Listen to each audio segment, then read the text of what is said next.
بسم الله الرحمن الرحیم. انځور ته ځو. یو انځور هم رااخیستی ده د بازار. موږ او تاسو ګورو چې د مارکیټ کې موږ ګورو چې یو شخص عرضه کوونکی یا سپلایر ده، دکاندار.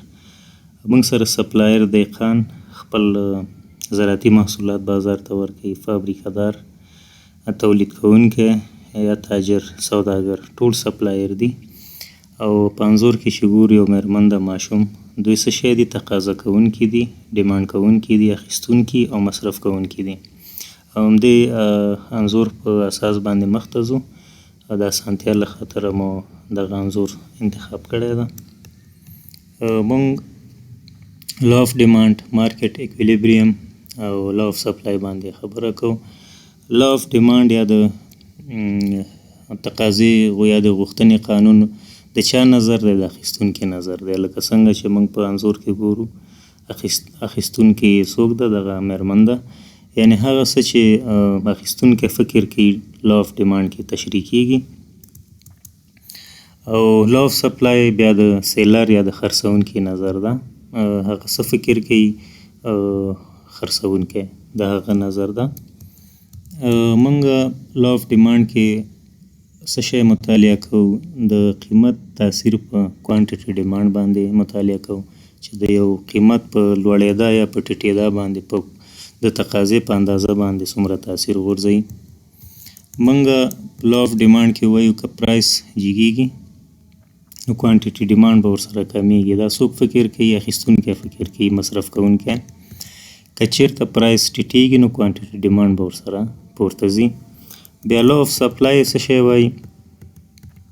لا اف سپلای کې بیا موږ وایو که چیرته پرایس جګیږي کوانټیټي سپلای به ورسره جګیږي، او که چیرته پرایس کمیږي کوانټیټي سپلای به ورسره څه شی کیږي؟ کمیږي. دا څوک دا نظر لري؟ دا خرڅونکی، تولیدونکی یا دهقان چې خپل زراعتي توکي که چیرته نوموړی داسې فکر وکړي چې زما د توکو قیمت جګ شوی ده، نو هغه به په زیاته کچه باندې تولیداتو کې. او که چیرته پرایس کمیږي نو کوانټیټي به هم د سپلای څه شی کې کمه کې. یو د خرڅونکي نظر ده، بل د اخیستونکي نظر ده. موږ د لا اف سپلایر او لا اف ډیمانډ کې دواړو نظرونو سره توپیر درلوده. هر کله چې لا اف ډیمانډ او لا اف سپلای سره مساوي شي، هغه کنډیشن ته موږ مارکیټ اکویلیبریم وایو، یا د بازار تعادل انډول حالات وایو. مارکیټ اکویلیبریم کنډیشن په نوم باندې یادیږي. که موږ او تاسو خپل محیط ته وګورو، د توکو په قیمت باندې یا چې پورته ځي یا ښکته راځي، یوازې د قیمت په اساس باندې نه ځي، د هوا حالات هم په نظر کې نیول کیږي، کوالټي په نظر کې نیول کیږي، کیفیت او هم انکم د یو شخص چې آیا انکم د خلکو یا د چې دا تاثیر پې غورځېدلی تر څو هغوی کنزپشن یا استعمال یا خوراک د ځینو توکو کمی یا زیاتی. نو دغه ټول کنډیشنز چې دي هم په قیمت، په ډیمانډ باندې او په سپلای باندې تاثیر کوي. موږ سټریټ پریبس څه شي ته وایو؟ ریمین ادر فیکټرز کانسټنټ، ثابت، انچینج یا اګنور کیږي. لکه مخکې چې ما ویلې په د توکو په کوالټي، انکم د خلکو او د هوا حالات. لکه یو پیپسي په ژمي کې څوک نشي کنزم کولی، او په اوړي کې څوک ګرم کالي فیشن نشي کولی، هم بوټان. نو دغه ټول فیکټرز چې دي موږ په لا اف سپلای او لا اف ډیمانډ کې څه شی ګڼو؟ ثابت یې ګڼو، یا انچینج کیږي یا اګنور کوو. نو بیا به هغه نه وروسته زموږ دغه قانون د لا اف سپلای چې ده تطبیقیږي او مخته به ځي. الفرد مارشل دغه تیوري رامنځته کړې ده. لا اف ډیمانډ پرایس او کوانټیټي ته ځو. که چېرته مخکې چې موږ وویلې دا نظریه د چا ده؟ د اخیستونکي یا د استعمالونکي. نوموړی ډیمانډ کوونکی څه فکر کوي؟ که یو بازار کې د یو توکي قیمت 100 افغانۍ، نو بازار کې به 4,000 خرڅ شي. او که 200 افغانۍ ته قیمت پورته شي، ډیمانډ کوانټیټي به څه شي شي؟ کمه شي، 3,000 ته به راټیټه شي.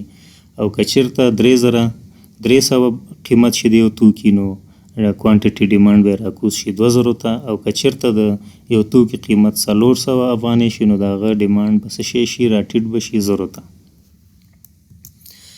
موږ یو ګراف کې ګورو ډیمانډ قانون چې څنګه موږ تطبیقولی شو. موږ دوه خط لرو یا اکسس چې دی، یو وای اکسس موږ لرو، یو ایکس اکسس لرو. وای اکسس کې موږ څه شی راولو، هغه څه چې ډیمانډ باندې تاثیر کوي نو هغه په وای اکسس کې موږ اچو چې هغه قیمت ده. دا اکسس موږ قیمت اچو او بل اکسس موږ کوانټیټي ډیمانډ اچو. راځو حساب ته. مخکې چې موږ ویلې که چېرته د یو توکي قیمت لوړیږي نو تقاضا څه کیږي؟ کمیږي. موږ یو ګراف کې ځان په باندې پوه کوو. موږ لکه دلته چې ګورو که چېرته د یو توکي قیمت 100 افغانۍ نو د ده تقاضا به په بازار کې څو نه 4000 به وي. او که چېرته د یو قیمت د توکي قیمت 200 افغانۍ کیږي نو په بازار کې به د ده تقاضا راټیټه شي، څو ته به ورسیږي؟ 3000 ته به راشي. او که چېرته د یو توکي قیمت بازار کې 300 افغانۍ شي نو د ده تقاضا به هم راکمه شي، 2000 توکي به خرڅیږي. او که چېرته د یو توکي قیمت 400 افغانۍ کیږي نو د ده تقاضا به هم راکمه شي، څو ته به راکوزه شي؟ 0 ته به راکوزه شي. دغه ګراف چې موږ ګورو د ډیمانډ ګراف له پورته نه ښکته راځي، همدې ته ډیمانډ کرو ویلی کیږي. لکه موږ چې په دې پکچر کې ګورو کومې زیړې ډاټس چې دي دغه د ډیمانډ کرو ده.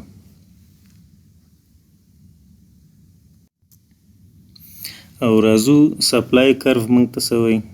لا اف سپلای موږ ته څه شی وایي؟ موږ ته لا اف سپلای بیا مختلف د خرڅونکي نظر ده. خرڅونکی نظر لري که چېرته د یو توکي قیمت 400 افغانۍ کیږي نو زه به ډېر خرڅوم، څونه؟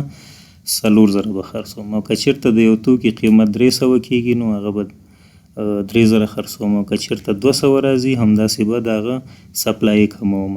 نو خرڅونکی څه فکر کوي؟ که د یو توکي قیمت لوړیږي نو زه به زیات خرڅ کم. او اخیستونکی یا ډیمانډ کوونکی څه وایي؟ که چېرته د یو توکي قیمت را پریوځي نو زه به یې زیات استعمالوم او خریداران به ډېر شي او ډېر به خرڅیږي. موږ هم دلته دوه اکسس لرو چې وای او ایکس اکسس موږ لرو یا خطوط لرو. سپلای باندې د پرایس تاثیر نو ځکه موږ نوموړی پرایس نیسو او ایکس اکسس چې د کوانټیټي سپلای نیسو. لکه مخکې چې موږ یادونه وکړه سپلایر نظر دا دی چې چېرته څومره چې د یو توکي قیمت لوړیږي نو سپلای به یې زیاتوي. د ډیمانډ کرف چې و هغه د ډاونورډ و له پورته ښکته راته، او د سپلای کرف چې ده دا د ښکته نه پورته ځي.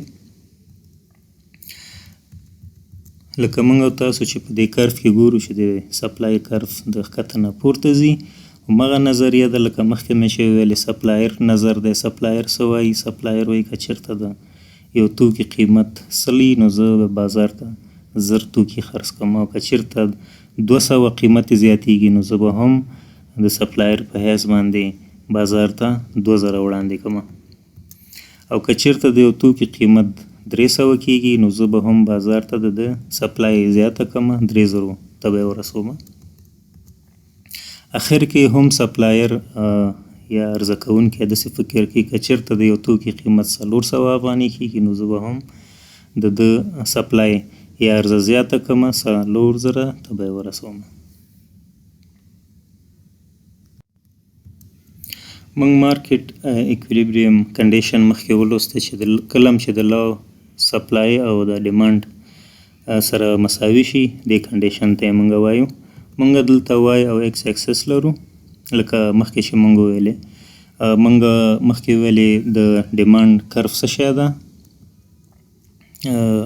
ډاونورډ. او د سپلای کرف څه شی ده؟ اپورډ ده. له ښکته نه پورته ده. د سپلای لکه څنګه چې موږ او تاسو ګورو او دې کې بیا موږ د ډاونورډ د ډیمانډ سپلای ده. نو په دې کې مساوي د مارکیټ اکویلیبریم چې موږ ورته وایو، کله چې لا او سپلای او ډیمانډ سره مساوي کیږي، دغه نقطه چې په سره کرښه مو راواخیستله همدغه نقطې ته څه شی ویلی کیږي؟ مارکیټ اکویلیبریم یا د بازار تعادل انډول ورته ویلی کیږي.